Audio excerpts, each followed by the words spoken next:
on this Saturday night, wrapping up week 3 of the federal election campaign.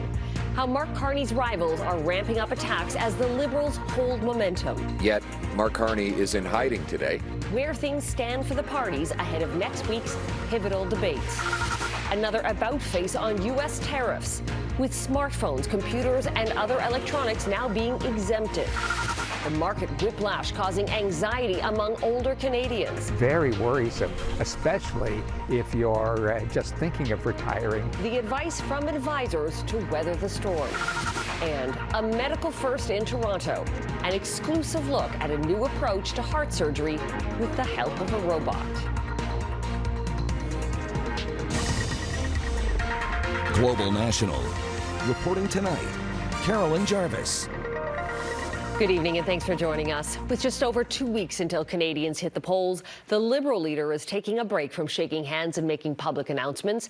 Mark Carney veered away from the campaign trail for a second straight day after spending yesterday in Ottawa in Prime Minister mode, chairing a special meeting on Canada-U.S. relations. His opponents have taken notice and are accusing Carney of taking a free ride and hiding from the public. Mackenzie Gray is following the latest on the campaign trail. Mackenzie, what happened today? The Conservatives focused on veterans today, Carolyn, promising to change pensions and allow vets to control their own medical records. But Pierre Poilievre got questions about another crucial health issue, medical assistance in dying. People will continue to have the right to make that choice, the choice for themselves. We are not proposing to expand medical assistance in dying beyond the existing parameters. Those existing parameters do not allow someone whose underlying condition is mental illness to access MAID, something the Trudeau Liberals said they would bring in starting in 2027. The Conservatives would not allow that. We also need better health care so that people have all sorts of options. Poilievre was the only National Party leader to hold a press conference today, taking only 4 questions from hand-picked media outlets. But that didn't stop him from attacking Mark Carney. Yet, Mark Carney is in hiding today, and he's hiding from questions. That's why he's in hiding today. While Carney hasn't taken questions in 2 days, he and all the other party leaders have taken substantially more questions than Poilievre during the campaign. But in a rare moment, the leader of the Bloc Québécois actually agreed with Poilievre on something. I believe that Mr. Carney is trying to get a free ride. Carney did put his Prime Minister hat on today, having a call with the Secretary General of NATO, as well as making a minor campaign promise: free admission to federally owned museums and cheap Via Rail tickets for children and youth. NDP leader Jagmeet Singh took off for Timmins, Ontario, playing defense in a riding held by retiring NDP MP Charlie Angus since 2004. All the federal party leaders are expected to have lighter schedules this week as they prepare for the upcoming leaders debate, Carolyn, one of the final opportunities for the Conservatives, NDP and Bloc to try and win back voters that have flocked to the Liberals. Mackenzie Gray in Ottawa, thank you. There's been another about-face in Donald Trump's tariff strategy. U.S. Customs is now exempting some electronics, including smartphones, computers, and memory chips from its reciprocal tariffs on China. The move is expected to help keep prices down on popular electronics that aren't made in the U.S. and is a win for tech giants like Apple, Samsung, and chip designer NVIDIA. Apple manufactures the vast majority of its iPhones in China. These exemptions come after the Trump administration imposed a 145% tariff on Chinese imports. The electronics will also be excluded from Trump's 10% global tariffs. That tariff carve-out for electronics may have briefly calmed some fears in the tech sector, but there's indication many workers in science and tech in the U.S. are thinking about leaving the country.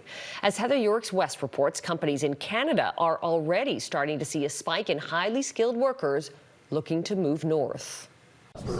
With 600 employees and counting, Calgary-based Neo Financial is a Canadian tech firm with big things in its sights. We're really fortunate at Neo. We were the fastest growing company in Canada over the last 3 years with, I think, a combined growth of about 38,000%. The co-founder of Skip the Dishes, Jeff Adamson, is now looking at using tech to change how Canadians bank. And he believes Donald Trump's trade war will actually help with that. Since January, we've actually seen the number of applicants applying to work at Neo jump over 5x. And it's people who are looking to relocate to Canada, but also potentially Canadians who are thinking about taking a job in the U.S. that are now reconsidering that and then applying to work here.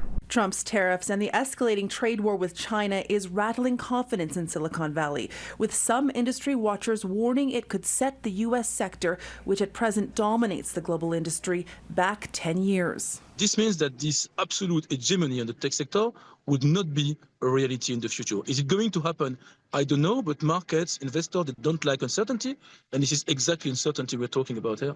In a highly competitive environment, the U.S. scientific community, which includes the tech sector, is facing a very uncertain future. I think that's a turning point. For me, that's a turning point for Canada. It's not just China. A recent online survey in the journal Nature found 75% of 1,200 scientists in the U.S. are thinking about leaving, with Canada a leading relocation choice.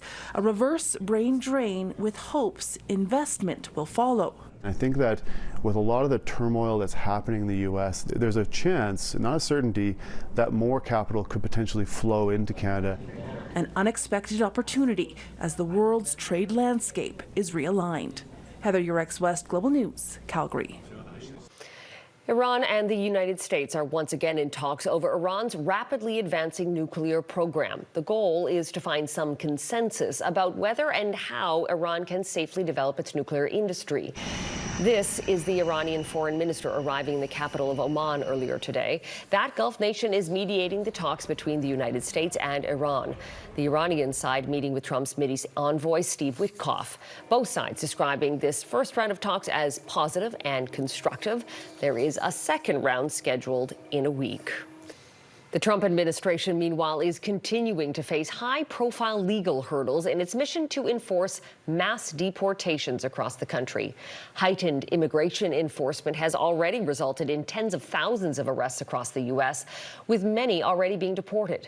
But there are growing challenges to some of those expulsions.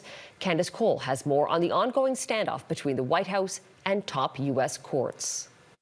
In a show of defiance against federal court judges, the Trump administration continues to shrug off orders, this time for the immediate return of Kilmar Abrego Garcia, a Maryland man who the administration already admitted to wrongfully deporting to an El Salvador prison, along with scores of others under suspicion of gang affiliation last month. For the second time in this case, they sent a lawyer into court who had no answers. The Trump administration had previously been ordered to provide a detailed roadmap of plans to return Abrego Garcia back to his family in the U.S., but the administration has repeatedly flouted those demands.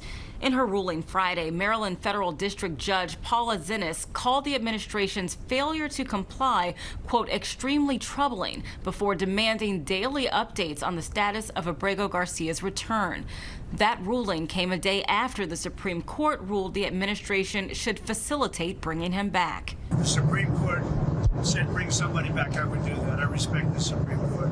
In a separate deportation case playing out in Louisiana, Palestinian Columbia University student and U.S. permanent resident Mahmoud Khalil plans to appeal a ruling that on Friday gave the Trump administration the green light to kick Khalil out of the country for leading pro-Palestine protests. It was the epitome of the lack of due process. Last month, U.S. Secretary of State Marco Rubio invoked the 1952 Immigration and Nationality Act as grounds to justify deporting Khalil, saying his views could harm American foreign policy interests and calling his speech unlawful. We wanted to examine Marco Rubio and say, what are you talking about? His ideas are that threatening to the United States? Khalil, whose wife is an American citizen, has said his speaking out against the U.S. supporting an Israeli military occupation of Palestine is being wrongfully conflated with anti-Semitism. Khalil is among several international students in the U.S. who are facing deportation for participating in political protests. Neither Khalil or Abrego Garcia have been criminally charged. Carolyn? Candice Cole in Washington, thank you. Trump's erratic trade policies have upended the global economy, but they're also having an impact on small towns in his own country. One example is Whatcom County in Washington state. The county has long benefited from cross-border travel, given that it's less than an hour from downtown Vancouver. But as Paul Johnson recently found out, that cross-border business is in steep decline. I think that people want things to be the same what we have been for the last 200 years. And can you blame them? We're with Satpal Sidhu, the Whatcom County executive. Think mayor of the county that runs from the border to south of Bellingham. Its geography makes it a naturally northern-facing place, and a quarter of the population has some family or property tied to Canada. After the Detroit border, we are the second largest gateway of the trade between U.S. and Canada. Which is why the latest numbers for border crossers from Canada feel like the ghost of COVID. Since Trump's inauguration, Sidhu says southbound traffic has dropped 45%. The American president has bragged he has little need for Canadians and the things we have. But that's not the feeling in Whatcom County. So we're in Fairhaven, Bellingham's exquisite historic district. Among the merchants we talked to, all of them are telling us they're seeing fewer Canadians, and the ones who are coming in are spending less. Elsewhere in the U.S., different strategies are emerging. In Palm Springs, California, they've done a full public embrace of Canadian snowbirds, who for decades have flocked to the city as a vitamin D recharging oasis. The mayor won't let that end easily. We are going to continue to be the Palm Springs you fell in love with decades ago. Back on the northern border, Sidhu says he recognizes that the change in posture of American border guards has many Canadians legitimately spooked. The news is full of detentions and deportations, and the Homeland Security boss's love of tactical cosplay hasn't really worked out as a come and spend your money here message. Sidhu intends to speak to his congressmen and senators about that. We would always welcome our Canadian neighbors. In Bellingham, Paul Johnson, Global News. Quebec provincial police say a 15-year-old girl has died after falling into a silo northeast of Montreal. Police were called around 8:30 last night to the grounds of an old paper mill in Shawinigan that has been closed since 2008. The girl and one of her relatives, also a youth, had gone for a walk and climbed to the top of the silo. Officials say she fell inside the concrete and metal structure and became trapped. She was pronounced dead early Saturday morning. A coroner's investigation has been launched. Well, if you're too scared to open up your investment statement this month, you're not alone. Coming up, the battered portfolios of many Canadians and what it means for retirees. Well, trying to follow the stock market these days can be dizzying with Donald Trump's on-again, off-again tariffs. It's stressful for investors and even more so for those already or soon to be retiring. Heidi Petrachik speaks to Canadians about these anxious times. It's going to be a beautiful thing. The American president's global trade war is making investors feel increasingly like this. Just like you might on a roller coaster, Canadians with retirement savings tied to the markets are trying not to look. Because, you know, if I've made the right decisions in my portfolio, I'm holding tight, holding tough. It's scary, though. I'm just going to wait for things to calm down. There's no point. I have no control over it. 71-year-old Chris Micah is more likely to dive into a good book than his financial statements. These days, he's putting off any large purchases. I'm certainly, aware of the fact that, some of my investments have been taking, a big hit, and the market's whipped back and forth. We hardly can keep track of what's happening. Very worrisome, especially if you're just thinking of retiring around now. The Canadian Association of Retired Persons estimates up to 70% of older Canadians have money in stocks and bonds. They're making quick decisions. They're thinking they should sell things. Then they find that they're invested in mutual funds and other properties that don't allow them that kind of flexibility, and it worries them. Financial advisors say it's important to resist the urge to react every time the markets do. Keep that long-term focus, stick to their plans. Those who are the ones that really make it through this volatile period. And using guaranteed income like CPP to pay the bills and investments for the extras is key. So that when the markets drop, no retiree is ever actually selling anything at a loss, because that's really what the main concern is. It's our kind of security, our security, blanket. For Micah, the volatile markets are just one worry in a rapidly changing world, set off by the shift south of the border. Heidi Petrachik, Global News, Halifax. With roughly 2 weeks left in the election campaign, Canada's valuable energy sector is top of mind. Much uncertainty remains over what the next government has in store for the industry, especially in the midst of Donald Trump's trade war. On this week's West Block, Mercedes Stevenson explores that question and joins us now from Ottawa. Mercedes. Carolyn, turning Canada into a global energy powerhouse is a big issue on the federal campaign trail. Both the Liberal and Conservative leaders have pitched their visions to open the gates for energy. Both agree we need faster approvals on major projects. But when it comes to things like production caps and the industrial carbon tax, Pierre Poilievre and Mark Carney have different takes. With the push for Canada to have energy independence from the U.S. and the search for alternate markets for our oil and natural gas, we decided to sit down with the head of one of North America's biggest energy companies. The head of Calgary-based TC Energy spoke exclusively with the West Block about the blockbuster future he says Canada could have if it takes the right steps when it comes to natural gas. One thing that I found interesting in reading some of what you've said and written in the past is that you believe we could be the primary supplier to Asia. Yes. I think that might surprise a lot of Canadians. One of the things that's brought this opportunity back around for Canada to compete with is the free and democratic world no longer wants to rely on Russia for its energy, number one. Number two, demand for natural gas has accelerated considerably over the last couple of years. And you can learn more about how Canada could take advantage of that demand tomorrow morning on the West Block, right here on Global. Ahead, a southern Gaza city is cut off from the rest of the territory as Israel expands its presence. Another barrage of Russian drone strikes hit parts of Ukraine overnight, sparking large fires. At least 4 people between Kyiv and Kharkiv were injured after commercial and residential areas were bombarded. But there are no reports of any fatalities. Ukraine's military says its air defenses shot down 56 of the 88 drones. In Gaza, the Israeli military says it has surrounded the southernmost city of Rafah, isolating it from the rest of the territory. It is part of efforts to establish what Israel calls a security corridor that cuts off Rafah from the city of Khan Yunis.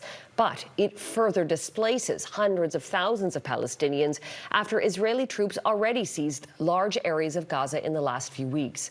More than 1,500 Palestinians have reportedly died since the ceasefire collapsed last month, part of more than 50,000 who have been killed since the start of the war, according to Gaza's Hamas-run health ministry. Next, performing groundbreaking heart surgery with the help of a robot. An Ontario hospital has just made medical history, becoming the first in the Toronto area to perform heart surgery with the help of a robot. The procedure can help patients recover more quickly with a lower risk of infection. Catherine Ward got an exclusive behind-the-scenes look at how it works. I knew I am the first patient, but I didn't care. Every day better. It's hard to believe that just 1 week before this conversation, Ferenc Jacob had heart surgery at St. Michael's Hospital in Toronto. The loving husband and devoted father needed a mitral valve repair to fix a leaky valve and improve blood flow in his heart. And they said, now it's the time because you look good.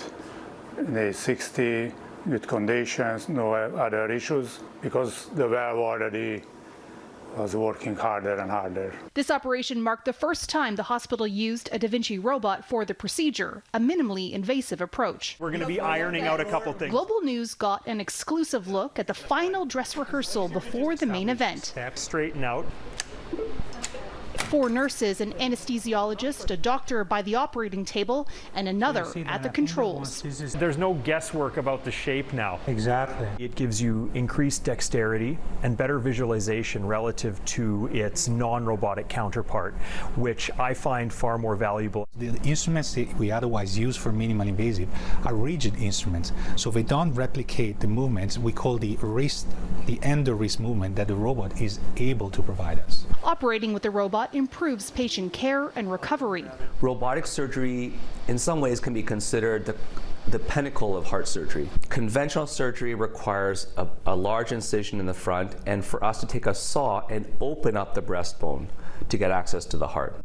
Robotic surgery takes that further down, where your incisions can be really literally about an inch in size. The real huge impact is the early postoperative recovery, when patients can be mobilized first compared to patients undergoing conventional surgery, and also can return way faster to their routine activities. Ferenc experienced that firsthand. In a matter of days, he was up and mobile and home 3 days after his operation. There is absolutely no sign of any bruising or any issue, and the overall recovery is really the best we could have wished as well. Looking ahead, doctors say the plan is to continue to expand the robotics program and to help even more patients going forward. So patients like Ferenc can get back to living their best lives with the people they love most. Catherine Ward, Global News, Toronto. And that is Global National for this Saturday night. I'm Carolyn Jarvis. Tonight's Your Canada showcases Lac Beauvert in Jasper, Alberta, a supper at a church in Truro, Nova Scotia, and the Mackenzie River in Fort Simpson, Northwest Territories. You can send your pictures of Canadian pride to globalnational@globalnews.ca. Thanks for watching. Hope you'll join us again tomorrow night. Have a great evening.